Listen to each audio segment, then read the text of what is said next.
Hi dear friends, welcome to Kerala മെക്ടെക്.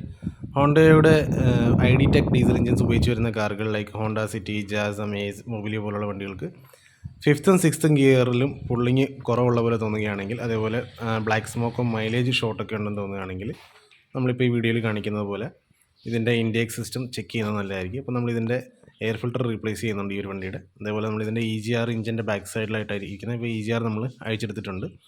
ഇപ്പോൾ ഈ കാണുന്ന പോലെ ഇതിൻ്റെ ഇൻടേക്ക് മാനിഫോൾഡിലും ന്യായമായ രീതിയിലുള്ള കാർബൺ ഡിപ്പോസിറ്റ്സ് ഉണ്ട്. അപ്പം പ്രോപ്പറായിട്ട് വണ്ടിക്ക് ഒരു air intake system proper functioning ആവാണ്ടാകുമ്പോഴാണ് ഇങ്ങനത്തെ ഒരു സിറ്റുവേഷൻ വരുന്നത്.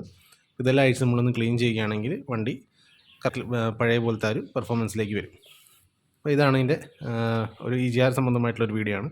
അപ്പോൾ ഫുൾ സർവീസ് ചെയ്യാൻ വന്നിരുന്ന വണ്ടി ആയതുകൊണ്ട് നമുക്ക് ഈ ഒരു ഡീസൽ തന്നെ ഇതിൻ്റെ ക്ലീനിങ്ങിന് യൂട്ടിലൈസ് ചെയ്യാം. അതിനുശേഷം ഡീഗ്രീസറോ അല്ലെങ്കിൽ പെട്രോൾ ഉപയോഗിച്ച് നമുക്ക് ബാക്കിയുള്ള സംഭവം ക്ലീൻ ചെയ്യാവുന്നതാണ്. ഈ കാണുന്നതാണ് ഇതിൻ്റെ EGR വാൽവ്. EGR വാൽവ് ഏതാണ്ട് നമ്മുടെ ടൊയോറ്റയുടെ എറ്റിയോസിനും കൊറോളയ്ക്കൊക്കെ വരുന്ന ആ ഒരു രീതിയിലുള്ള EGR വാൽവാണ്. ന്യായമായ രീതിയിൽ കരിയുണ്ട്. അപ്പോൾ ഇതൊന്ന് ക്ലീൻ ചെയ്ത് ഒരു ഫ്രീ മൂവ്മെൻറ്റ് ആക്കി എടുത്തിട്ട് നമുക്ക് റീഫിക്സ് ചെയ്യാം. അതേപോലെ ഇതിൻ്റെ EGR ഹൗസിംഗ് ആണ് ഈ കാണുന്നത്. എയർ ഇൻടേക്കിൻ്റെ പാതി പോർഷൻ, ഇൻടേക്ക് മാനിഫോൾഡിൻ്റെ പാതി പോർഷനാണിത്. ഇതിലേക്ക് നമ്മൾ കാണുകയാണെങ്കിൽ ഈ കാണുന്ന പോലെ ന്യായമായ രീതിയിൽ തന്നെ ഇതിൽ കരി അടിഞ്ഞിരിക്കുന്നത് നമുക്ക് കാണാനായിട്ട് പറ്റും. അപ്പോൾ ആ ഒരു സിറ്റുവേഷൻ വരുമ്പോഴാണ് വണ്ടിക്ക് വലിമുട്ടി തുടങ്ങുന്നത്.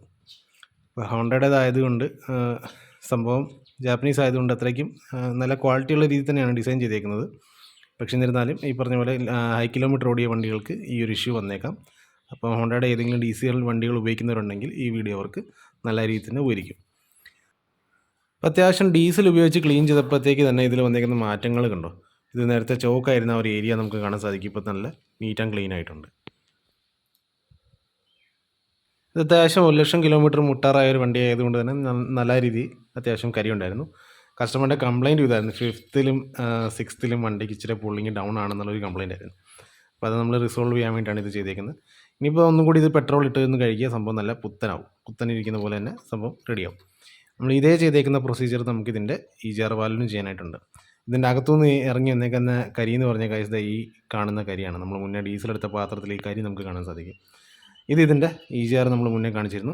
ഇതിപ്പോൾ ഇതേപോലെ ഡീസൽ ഉപയോഗിച്ച് നമ്മളൊന്ന് ക്ലീൻ ചെയ്തിട്ടുണ്ട്. WD അടിച്ച് ഒന്നും കൂടി ഒന്ന് ഇച്ചിരി ഫ്രീ മൂവ്മെൻ്റ് ആക്കണം. അതിനുശേഷം ഫൈനലി ഡീഗ്രീസർ അല്ലെങ്കിൽ പെട്രോൾ ഉപയോഗിച്ച് സംഭവം ക്ലീൻ ചെയ്യണം. അപ്പോൾ ആ ഒരു സംഭവമാണ് EGR. ഏതാണ്ട് ടൊയോറ്റയുടെ സിമിലറാണ്. രണ്ടുപേരും ജാപ്പനീസ് ആണല്ലോ, അപ്പോൾ അതിൻ്റേതായിട്ടുള്ള ആ ഒരു സിമിലാരിറ്റീസ് ഒരു പക്ഷേ കണ്ടേക്കാം. EGRൻ്റെ പല വീഡിയോസ് നേരത്തെ ചെയ്തുകൊണ്ട് ഇത് ഒത്തിരി അങ്ങ് വലിച്ചു നീട്ടുന്നില്ല. ഇത്തരം കാര്യങ്ങൾ ചെയ്താൽ ഈ പ്രശ്നങ്ങൾ സോൾവ് ആക്കാവുന്നതാണ്. അപ്പോൾ ഈ friends, Honda 1.5 ID tech engine ഉപയോഗിച്ച് വരുന്ന വണ്ടികളെല്ലാം തന്നെ ഈ പറഞ്ഞ പോലെ പുള്ളിങ് കുറയുകയോ അതേപോലെ കാര്യമായിട്ടുള്ള സ്മോക്ക് കൂടുകയോ അങ്ങനെയുള്ള പ്രശ്നങ്ങളൊക്കെ വരുവാണെങ്കിൽ ഈ പറഞ്ഞ പോലെ എയർ ഫിൽറ്ററും EGRും കാര്യങ്ങളൊക്കെ ഒന്ന് ചെക്ക് ചെയ്യുന്നത് നല്ലതായിരിക്കും. ഈ രീതിയിലൊന്ന് EGR ക്ലീൻ ചെയ്തെടുത്താൽ മതിയാവും. അപ്പോൾ ഈസി ആയിട്ട് തന്നെ വണ്ടിയുടെ പുള്ളിങ് ഒക്കെ റീസ്റ്റോർ ആവും. അങ്ങനെ വലിയ കംപ്ലയിൻ്റ് ഇല്ലാത്ത എഞ്ചിനാണ്. മറ്റ് വണ്ടികളെ കണക്ക് അളുക്കുളുത്ത് കംപ്ലയിൻറ്റുകൾ കുറവാണ് ഈ വണ്ടിക്ക്.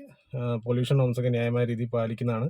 തന്നെയല്ല എൻ്റെ ഒരു പ്രത്യേകത എന്ന് വെച്ചാൽ ഫോഴ്സ്ഡ് ഇത് ചെയ്യുന്ന, അതായത് EGRൻ്റെ എക്സോസ്റ്റ് ഗ്യാസിനെ ഫോഴ്സ്ഫുള്ളി ഈ എയർ ഇൻടേക്കിലേക്ക് കൊടുക്കുന്ന ഒരു സംവിധാനമാണ് ഇതിനകത്ത് യൂസ് ചെയ്തേക്കുന്നത്. അതുകൊണ്ട് തന്നെ കമ്പാരിറ്റീവ്ലി കരി അടിയുന്നത് കുറവാണ്.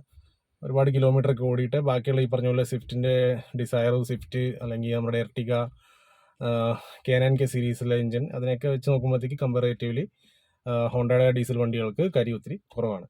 എന്നിരുന്നാലും ഇങ്ങനെയുള്ള പ്രശ്നങ്ങൾ വന്നു കഴിഞ്ഞാൽ ഈ രീതിയിൽ ചെയ്യുകയാണെങ്കിൽ നല്ല രീതിയിൽ ഗുണം ചെയ്യും.